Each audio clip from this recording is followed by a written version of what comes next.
I'm currently here in Powell River. I left my family to come up here to speak to the community about the potential health impacts of the exporting of millions of tons of coal from the United States through Canada to China. The reason I did that is I believe this is some of the most pivotal and important impacts that are going to happen in our lifetime. Taking millions of tons of coal from the Powell River Basin in Montana and Wyoming through Montana, Idaho, Washington, Oregon, and now potentially BC could have a substantial and sustained impact on the health and well-being of the people that live here. In addition, it can have negative economic impacts.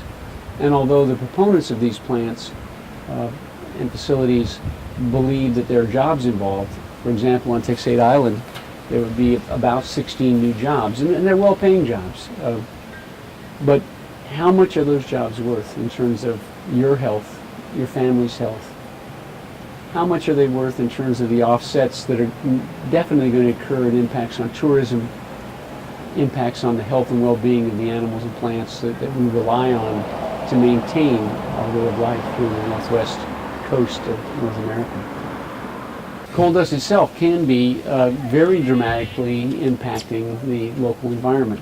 Just the amount of dust on the eelgrass that exists in the estuaries and bays can kill the eelgrass.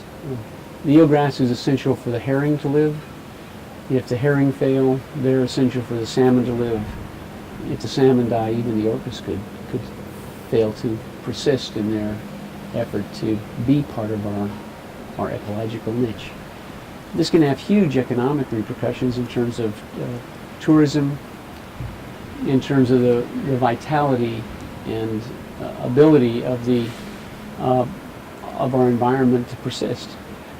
I believe that these coal export plants are one of the biggest threats to the health and well-being and economy of the United States and Canada here on the West Coast.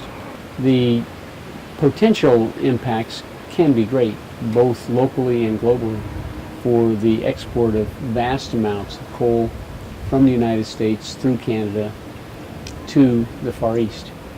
The health impacts are broad-ranging, from the coal dust, the diesel particulate matter that comes from the ships and the trains that carry it, to the actual burning in Asia, where some of the pollutants will come back to the west coast of the United States and Canada.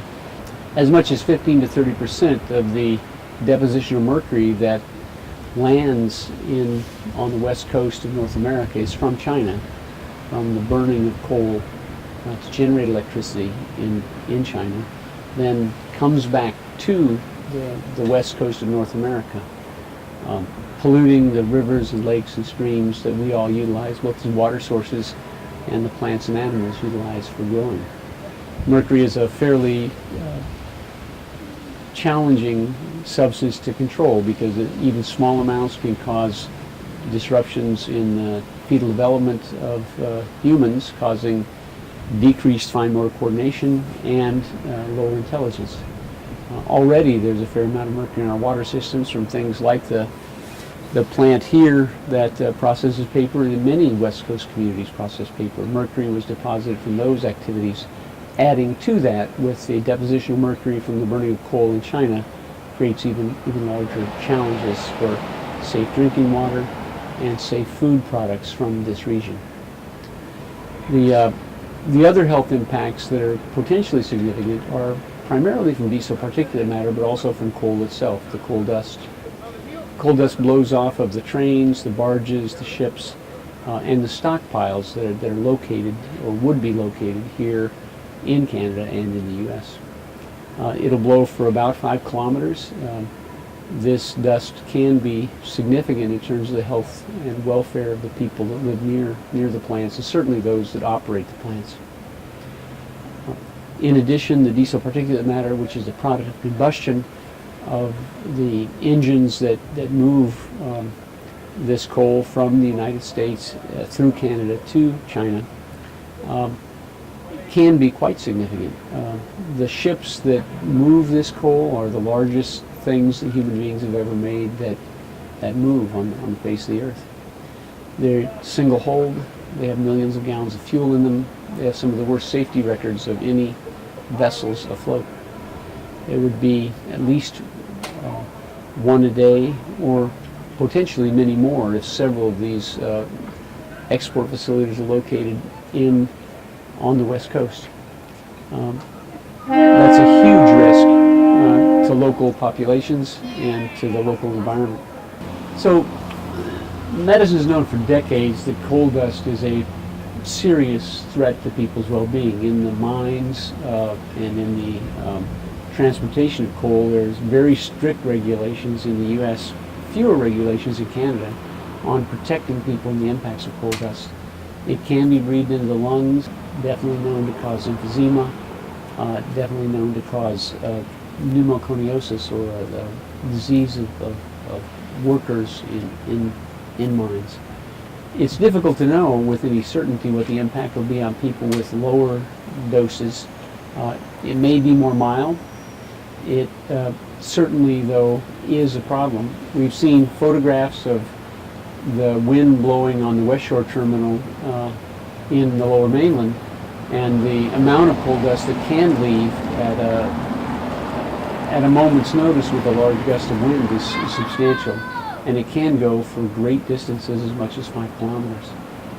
You talk to people that live even 5, 6, 7 kilometers away, often they will say that there's a covering of coal dust on their furniture in the yard, on their boats and their windows. One of the worst things about this project is it is industrial strength. It is a vast quantities of coal, and in order to move millions of tons of coal, it will require using diesel engines, and those diesel engines create something called diesel particulate matter.